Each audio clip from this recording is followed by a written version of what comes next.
বাংলাদেশের শ্রমজীবী জনগণ তাদের ন্যায্য হিস্সা পায় নাই। বাংলাদেশের শ্রম আইনকে সঠিক না করার কারণে অনেক সময় শ্রমিকদের অধিকার লঙ্ঘিত হচ্ছে।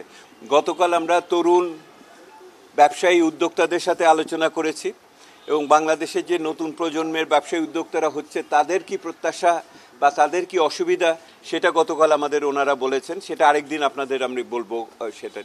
তো গতকালের তরুণ উদ্যোক্তাদের আলোচনার পরিপ্রেক্ষিতে আজকে আমরা যারা শ্রমিকদের সংগঠিত করার জন্য বাংলাদেশে উদ্যোগ নিয়ে থাকেন, ব্যস্ত থাকেন বা তৎপরতা করেন, তাদের নিয়ে আজকে আমরা আলোচনার ভিতরে এসেছিলাম।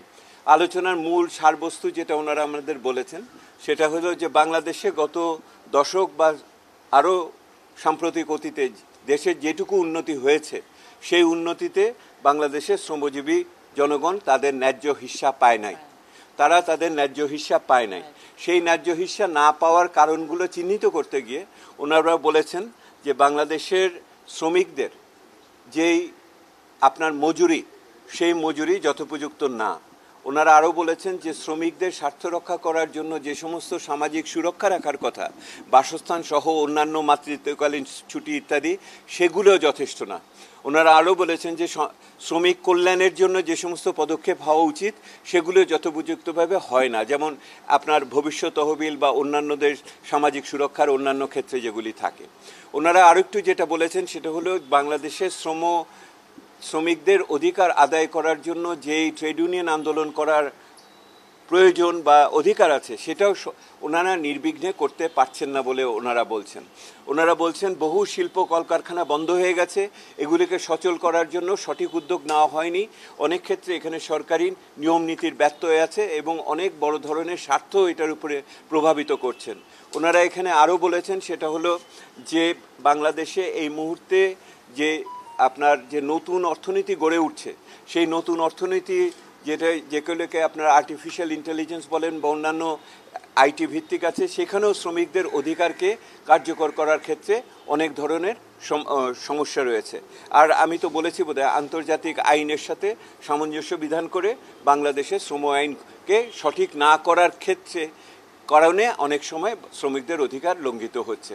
ওনারা এই সমস্ত পুরনো কারণগুলোকে আমাদের বলেছেন, অর্থাৎ কেন বাংলাদেশে শ্রমিকরা দেশের উন্নতি হলেও তাদের ন্যায্য হিস্সা তারা পান না, সেইটাই ওনারা ব্যাখ্যা করার চেষ্টা করেছেন। এবং ওনাদের আগামী দিনে এগোনোর জন্য অনেক প্রত্যাশা আছে, সেগুলো ভিন্নভাবে আমরা আলোচনার ভিতরে নিব। আরএফএল কিচেন সিঙ্ক, স্বাস্থ্যকর কিচেনের চিরস্থায়ী সমাধান। আমাদের কাজের পরিধি নির্ধারণ করেছি, আমরা নিজেদের ভিতর দায়িত্ব ভাগ করেছি কে কোনটা আমরা মনোযোগ দিব আমাদের বিশেষজ্ঞ যোগ্যতার ভিত্তিতে। তারপরে আমরা বিভিন্ন প্রতিষ্ঠান এবং আমরা সবচেয়ে প্রথমে কাজ করেছি সেটা হলো যে তথ্য উপাত্তের ক্ষেত্রে আমাদের যে সংশয় আছে সেটা নিরূপণ করার জন্য আমরা সরকারি তথ্য ব্যবস্থার মানুষদের সাথে আলোচনা করেছি। এরপর বিভিন্ন সামাজিক গোষ্ঠীর সাথে আমরা আলোচনা করছি, যেমন উদ্যোক্তা ইত্যাদি, আজকে শ্রমজীবী তাদের সাথে আলোচনা হয়েছে। সামনে আরও বিভিন্ন ধরনের খাতওয়ারি আলোচনা হবে, যে যারা বিদেশি বিনিয়োগকর্তা আছে তাদের সাথেও আলোচনা হবে, বিদেশি সাহায্যদাতাদের সাথে আলোচনা হবে। এই আলোচনাগুলো অব্যাহত থাকবে। এর ভিতর দিয়ে আমরা যা তথ্য পাচ্ছি এগুলোকে আত্মস্থ করছি। আপনারা জেনে খুশি হবেন, আমরা ঢাকার বাইরে যাব। আমরা চিটাগং, রাজশাহী এবং সিলেটে তিনটে আমরা টাউন হল মিটিং করব। এইগুলি একটু কথা শেষ করি।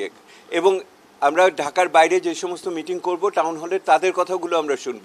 এই সমস্ত কিছু সংশ্লেষ করে যখন হবে তখনই আমরা আমাদের একটা খসড়া উপনীত হব। এখন পর্যন্ত আমাদের যে 3 মাসের সময়সূচি দেওয়া আছে আমরা সেটাকে মেনে আমরা সামনের দিকে এগিয়ে যাচ্ছি। গবেষণা পদ্ধতি হলো কোনো একটা নির্দিষ্ট উৎসের প্রতি আপনি আস্থা রাখবেন না। আপনি একটা উৎসের সাথে অন্য উৎস থেকে প্রাপ্ত তথ্যকে আপনি মিলিয়ে তার গড়মিল আছে কিনা সেগুলোকে নির্ধারণ করবেন। আমরা প্রথমে করেছি যে এই পর্যন্ত আমাদের এত দিনের যে গবেষণা, আমরা তো শূন্য থেকে শুরু করি নাই, এবং এই মানুষগুলোর পিছনে তো তাদের গবেষণার অভিজ্ঞতা আছে, সেহেতু সেই সমস্ত গবেষণার অভিজ্ঞতাকে আমরা প্রথমত বিবেচনায় নিয়েছি। তারপরে আমরা সমস্যা চিহ্নিত করে যে সমস্ত প্রতিষ্ঠান এগুলির সাথে যুক্ত আমরা সেইগুলিকে আলোচনা করার চেষ্টা করেছি, তাদের কি বক্তব্য আছে বোঝার জন্য।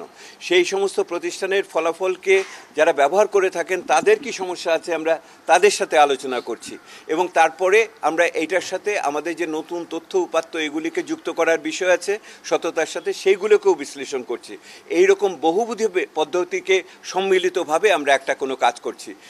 এই যে স্টেক হোল্ডার কনসালটেশন এটা আমাদের 5-6 রকমের বিভিন্ন পদ্ধতির একটি মাত্র, সেহেতু সবগুলোকে একত্রিত করেই আমরা উপনীত হব। যেদিন সেগুলি করে উপনীত হব সেদিন সর্বপ্রথম আপনাদের সাথে আলোচনা করব এবং যখন আমরা খসড়া রিপোর্টটি প্রধান উপদেষ্টার হাতে তুলে দিতে পারব।